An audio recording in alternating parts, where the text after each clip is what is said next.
A good education doesn't happen just on its own, and neither does the financing for a good education. It's important to carefully consider how we set aside money for education.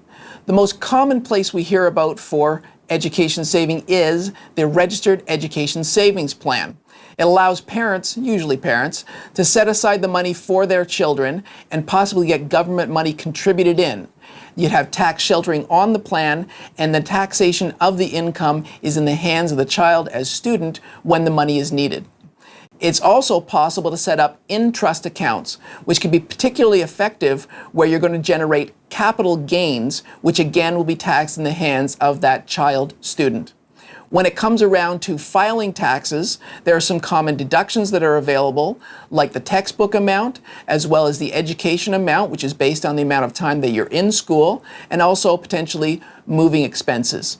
If you don't have enough money out of your own sources to pay for your education, you may also be able to obtain student loans from provincial governments, which of course would have to be paid back once you get through your education. And then for adults who have RRSPs, you may be able to use the lifelong learning plan to access your RRSP money and use that to try to fund your education, which again, you would have to pay back over the course of time once you get through that education program. For more information and resources, please consult our tax and estate landing page at invesco.ca.